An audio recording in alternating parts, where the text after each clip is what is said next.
the moment my son knocked on my door with a lawyer at his side. Just 2 days after I lost my husband, something inside me shifted in a way I can never fully explain. Grief had already hollowed me out, but that day I learned that heartbreak can make room for something colder, something sharper.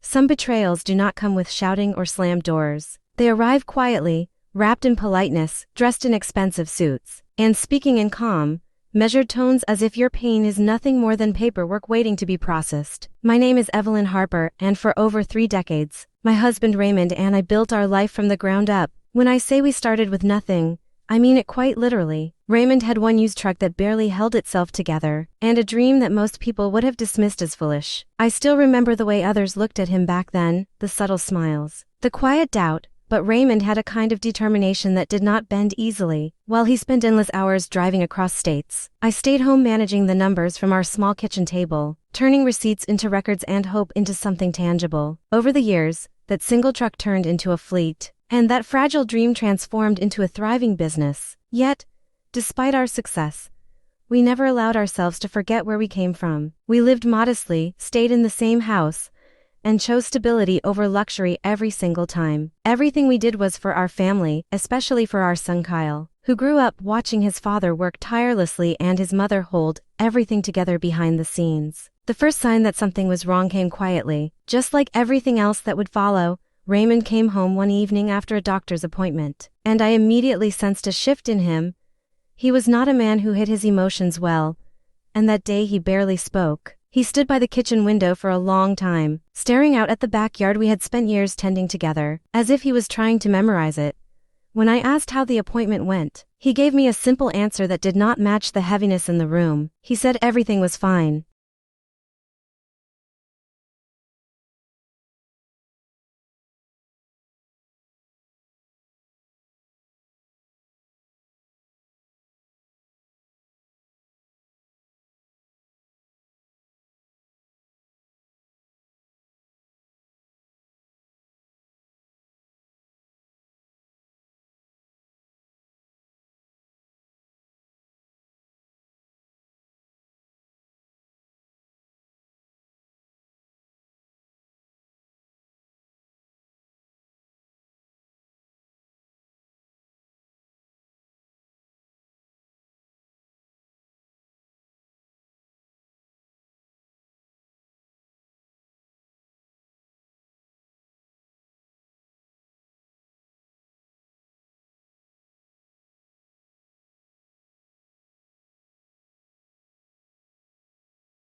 I wanted to believe him, but something deep inside me refused to accept it. Weeks passed, and that uneasy feeling only grew stronger. Then one evening, he finally sat me down, his hands trembling in a way I had never seen before. That was when he told me the truth. The diagnosis was stage 4 pancreatic cancer, and the timeline the doctors gave him was not measured in years, but in months. He admitted that he had known for weeks but could not find the strength to tell me. The shock of it nearly broke me.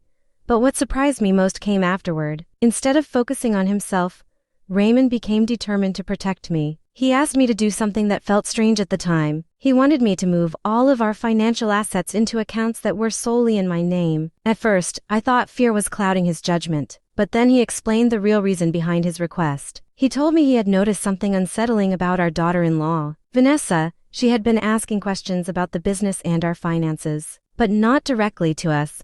She was speaking to people she should never have been in contact with, digging for information in a way that felt calculated. Raymond believed she already knew about his illness and was quietly preparing for what would come next. Hearing that shook me not just because of her actions, but because it forced me to look at my own son differently. Kyle had always been a good boy. He grew into a decent man, someone kind-hearted but not particularly strong-willed. After marrying Vanessa, I noticed subtle changes in him. He became more distant, more passive, often avoiding difficult conversations. Raymond had seen this long before I did, and now he feared that Kyle would not stand up against whatever Vanessa had planned. Reluctantly, I followed Raymond's instructions. I moved everything exactly as he asked, even though part of me still hoped we were being overly cautious. When it was done, he handed me a sealed envelope. He told me not to open it unless I truly needed to. There was a seriousness in his voice that made me promise without hesitation. 59 days after that conversation, Raymond was gone. I was holding his hand when he took his final breath, and the silence that followed felt like the world had simply stopped. I returned home alone that night and sat in his favorite chair for hours, staring into the darkness outside our window. The house felt unfamiliar without him, as if it had lost its foundation. 2 days later, my phone rang. It was Kyle. His voice sounded gentle, almost careful, as he said he wanted to come by and help me sort through things. I assumed he meant family matters, perhaps going through personal belongings or planning next steps together. I welcomed the idea, believing that in my grief, I still had my son. When the doorbell rang, I walked over expecting to see Kyle alone. Instead, I found him standing there with Vanessa and a man I had never seen before. The moment I saw them, something felt wrong. The man introduced himself as a lawyer, and before I could even process what was happening, he began speaking about my husband's estate as if weeks had passed instead of days. I sat there in disbelief as Vanessa calmly asked questions about the company, its structure and its future. Her tone was composed, almost clinical,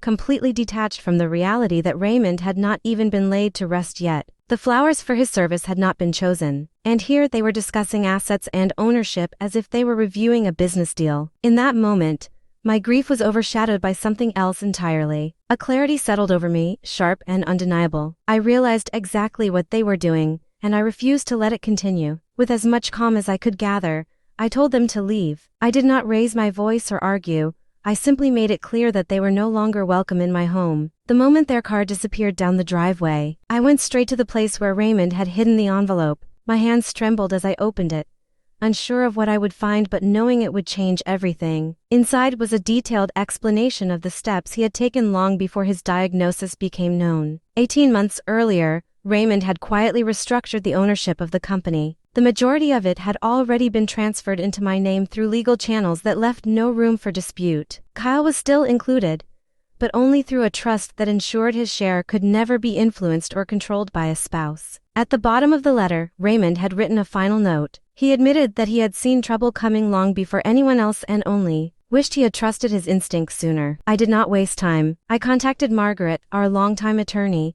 and shared everything with her. What followed uncovered a reality that was even more disturbing than I had imagined. Vanessa had hired her lawyer weeks before Raymond passed away. She had also gained access to confidential information about his diagnosis through an inappropriate connection at the medical office, a clear violation of trust and ethics. Legal action was taken swiftly, investigations were launched, and evidence began to surface piece by piece. The process was exhausting, but it was necessary. Lawsuits were filed, and eventually, settlements were reached. Vanessa faced consequences she had never anticipated, both legally and personally. Yet none of that was the hardest part for me. The most painful moment came weeks later, when Kyle sat across from me alone for the first time since everything had happened. He looked different, worn down and burdened by something he could no longer ignore. He admitted that he knew about the lawyer, but insisted he had no idea how Vanessa had obtained information about his father's condition. As I looked into his eyes, I believed him. That was not what broke my heart. What hurt was his silence. He had seen what was happening and chose not to stop it. He allowed someone else to take control of a situation that demanded his voice. In that silence, he allowed greed to overshadow loyalty, and that was something far more difficult to forgive. Life did not return to normal after that. It reshaped itself into something new. The company continued to grow stronger than ever, and I made it my mission to honor everything Raymond had built. I knew every driver by name, just as he once did, and I carried forward the values that had guided us from the very beginning. Kyle and Vanessa eventually divorced, a consequence that seemed inevitable in hindsight. My relationship with my son was not the same, but it was not beyond repair. Over time, we began to talk again, slowly rebuilding what had been damaged. Trust did not return all at once, but piece by piece it found its way back into our lives. Through all of this, I learned something that has stayed with me ever since. Love is not only about the moments we share while we are together. True love prepares for the future, even when that future does not include us. Raymond knew he would not always be there to protect me, so he made sure I would be protected long after he was gone. Even now, I keep the coat where he hid that envelope. The pocket is empty, but it no longer needs to hold anything. What he left behind was far more valuable than any document or account. It was a reminder that the people who truly love you do not just stand beside you when life is easy. They make sure you can keep standing, even when they are no longer there to hold you up.